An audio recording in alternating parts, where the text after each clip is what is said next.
The Dolphins at the line ready for their next drive. And with 7 seconds remaining, not much time to really do anything. Motion man is Berrios. Now a fake on the jet sweep and a give to Mostert. And with just 4 seconds left in this first half, a timeout call. They'll operate from the 32-yard line here, 2nd and 3. Tua, a final shot before half.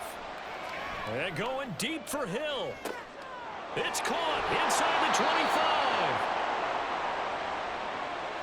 So we've reached halftime here on New Year's Eve. As we'll head down to Orlando, that's where we find our man Jonathan Coachman at our EA Sports Halftime Report. Coach. All right, Brandon, thanks very much. Welcome, everyone, to our brand new studios here in downtown Orlando in the EA Sports Halftime Report. We saw a terrific first half from the dual-threat quarterback, Lamar Jackson. He was able to take it in himself for the game's only touchdown. And you wonder if this coaching staff will ask him to do a bit more the rest of the way.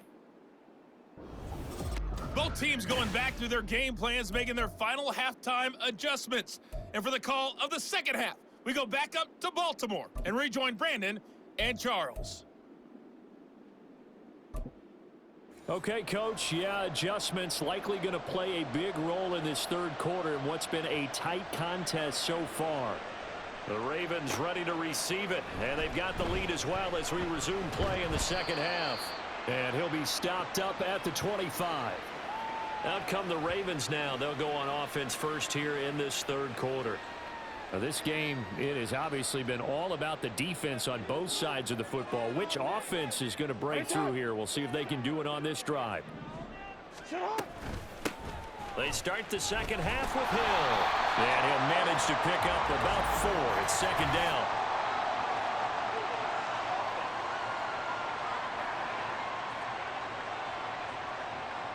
So that time they got the left guard with a hold. And let's face it, in today's ball, you might have that 330-pound guy you're supposed to clear out of there. You might need a little bit of extra help by grabbing the jersey and trying to ride him out. Hill going to try the right side. He'll be dropped at the 25 after a gain of 6. Decided to hand it off that time on the run-pass option. Appeared to be an easy decision. Just gave it inside. Nice steady gain. Now it's Jackson. His throw here's incomplete. We've seen these defenses make enough opportunistic plays to keep this one low scoring. Flying around, making plays on the ball, and we see yet another errant throw as a result. They come up to the line now facing a 3rd and 10 after the incompletion.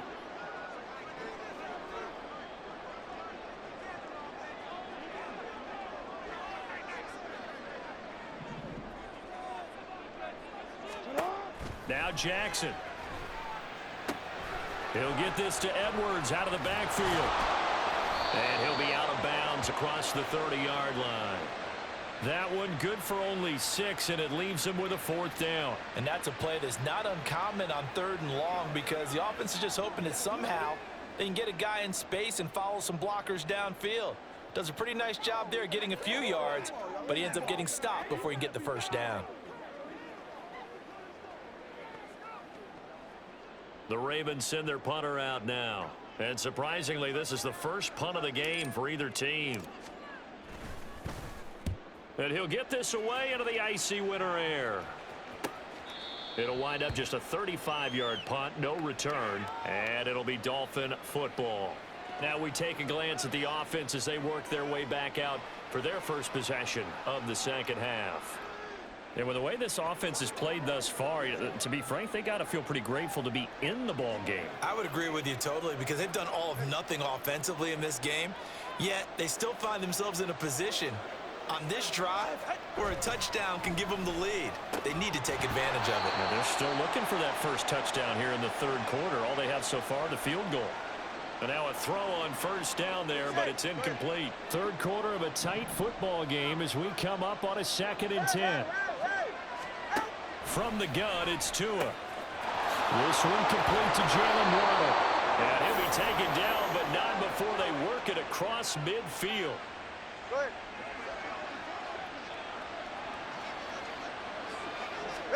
Tua now on first down. And the pressure gets there, and Tua is going to be taken down. Sacked there by Jadeveon Clowney. And we all know how talented this guy is, who's calling the signals for him. But even the best in the game, they can struggle against a good, cohesive zone coverage. Can't find a gap in the secondary quick enough, and he ends up taking a sack.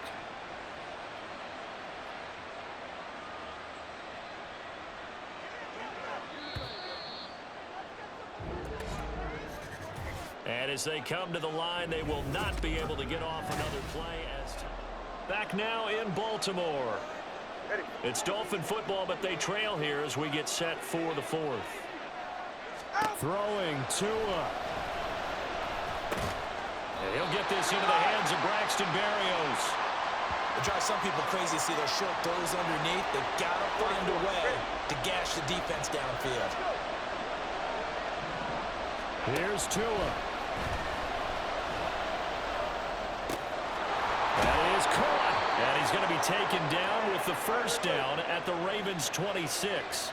The Dolphins moving with a sense of urgency here. Now Tua.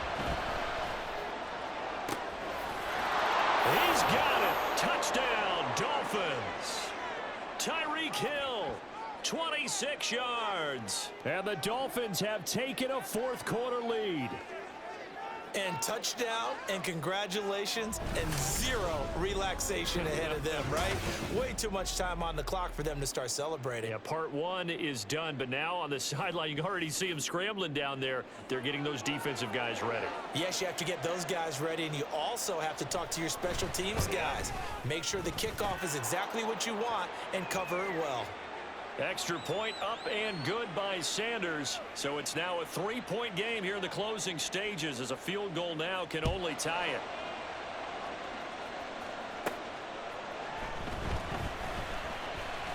Oh, good return up past the 30. And all in all, a pretty solid return. Nearly got it to the 35. They'll mark him down officially at the 34. Jackson and the Ravens, here they come.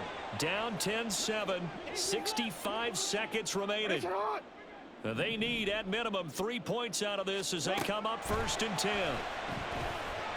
Forced out to his left. And he can't get a throw off. He's taken down. What a huge play at this point in the game. Here's 2nd down. Now Jackson. That's caught. It's Flowers. Now the Ravens going to use one of their timeouts as they'll stop the clock with 24 seconds to go in the game.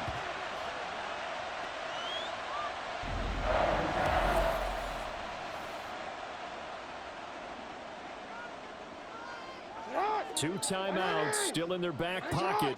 It's 1st and 10. Here's Jackson. And he bats it away, and it falls down incomplete.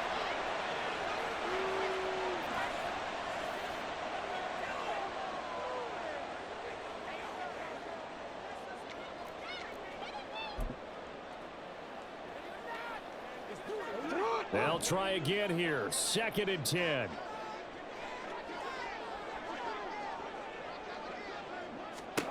Throwing, Jackson. And that is incomplete. Down to 15 seconds now. Couple extra defensive backs out there in the dime, and because of that, really not many places to throw the football, if any.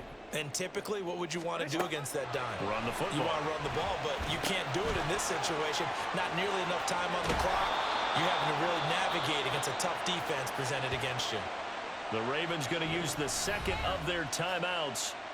That'll leave them with just one remaining in this 4th quarter of play. So here comes Justin Tucker in a big spot. And with inside of 10 seconds, 8 to be precise, we get whistles and a timeout on the field. So on 4th down, out trots the kicker in a big spot here. This to potentially send us to overtime.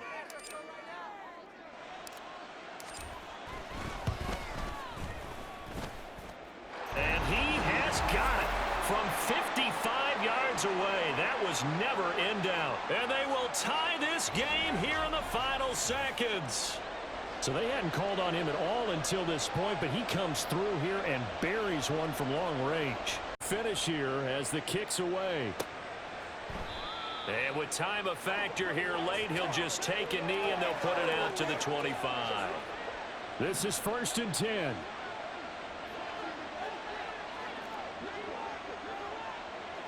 Tua. Now HN on 1st and 10. And nothing doing. He's immediately taken down at the line of scrimmage. And we need overtime to decide this one after 4 quarters of play. We're all even. The extra session in a moment. This is the NFL on EA Sports.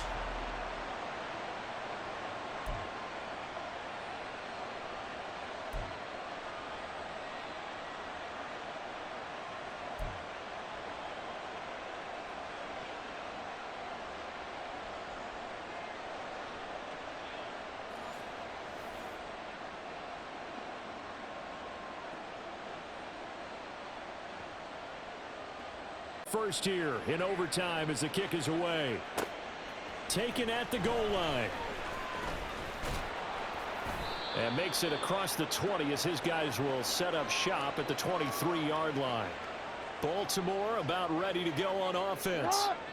Last time out, you remember their drive stalled, but thanks to their kicker, booted a long field goal to at least get them 3. Now here they'll try to do better and find the end zone. And in our experience, how much fun is it for coaches to know that they've got a kicker who can nail it from long distance? Now, the hard part is, as an offensive play caller, you don't want that in your head too much where you're relying on it, and he goes out and gets the job done for them. But I'm quite sure he would be content to just kick extra points from here on out. Yeah, absolutely no question. I think his teammates would be okay with him just kicking the extra points as well. Throwing on 1st down, but this one winds up to be incomplete. Keeping the aggression going on defense in overtime here, a 1st down blitz. Big, and he wasn't able to complete a pass downfield.